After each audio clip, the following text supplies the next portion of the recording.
بەنسبەتی ئەو بەڕێزەشەوە کە پرسیار لە ڕاگەاندنەکانە کە زۆر باسی خراپەی بن لادن ئەکرێ هەبێ بڵێن کێ ئەو کەسانی کە باسی خراپەی ئەو پیاوە مەزنە شەریفە جوامێرە پیاو چاکە دیندارە ساڵحە ئازایەکن وەڵڵاهو حەسیبو ئادەی لە هەموو ئەم ئومەتەیە پیاوێکی تری شەریف و جوامێر و ئازای وامان بۆ بێننەوە لە 21 ساڵیەوە جەبهەی شەڕەکانی گرتوێ ئادەی کەسێکمان بۆ بێننەوە لە 21 ساڵیە ساحەوی 600 ملیۆن دۆلار بێ و هێنابێتی بۆ جیهاد ئادەی بەمان بسەلمێنن وڵاتێکی وەکو ئەمریکای تاغوت بگەڕێ بە شوێنە ئەم ساحەبی 1 ملیار دۆلار بێ و لە هەمویانی شارد بێتەوە بە احترافی مخابراتی ئەمریکی ئەڵێ 327 ملیۆنیمان کەشف کردو هەتاکو ئێستا خۆمە پارەیە خۆمە حتممە نەبێ لە بانقی وڵاتانە هەبێ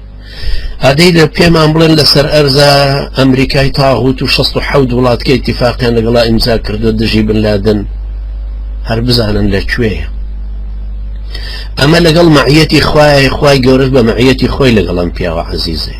ئەم پیاوە سەربەرزە ئەمریکای تاغوت دەدانە ساڵی ڕەبق ڕۆیشتە مەکسیکە و لە هەموو غاباتەکانە گەڕا بە دوای 1 شۆڕژگەڕێکی مەکسیکیە بە زەلیلی و سەرشۆڕیەوە گەڕایە بۆ ئەمریکا ئێستا ژوا بە زەلیلی و سەرشۆڕیەوە لەدەست تالیبانە ڕوە تالیبانێکی ئەفغانی عەجەمی نەخوێنەوار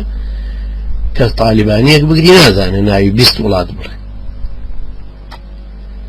ئێستا ئەوان لە دەست تالیبان هاواریان بوو ئێستا حکمەتیار وەکو پیاوێک و شێرێکی مەیدان هاتۆتۆ ناو کایەکە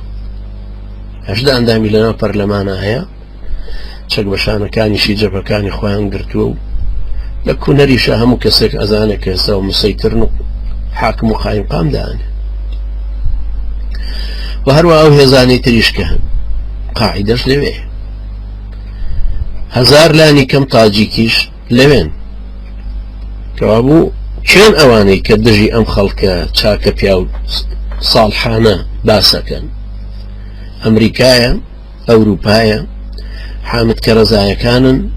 جەلال تاڵەبانیەکانن مەحموود عەباسەکانن گەندەڵانی وەکو قەزافین ملحید و بێدینەکەی سعودیەیە حسنی مبارەکە کە دیواری ئاسنین لە ڕووی برسیەکانی غەزەیە دروستەکە وەچی منتۆژە نێرێ بۆ دیوارەکەی تری شار کێ ئەوانی کەوا دژی بن لادن قسەکە یانم تاغوتانن کە دوژمنی خوان یانم کەسانن کە جاهلن یا ئەوانی ساحب هەوا و هەوەستن و لە ژێر سێبەری سوڵتانەکانە کورسیەکی لەقیان دەستکەوتووە یا بوون بە مفتی ئەعزەمی وڵات ئەم مفتی ئەعزەمانە کە لای خوا زۆر بچووکن بە تەئکید لای خوا زۆر بچووکن و ناشگەنە گۆزەنی قاچی بن لادن بەرحاڵ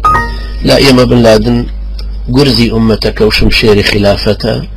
خوای گەورە بیپارێزە و بڕندەتریکە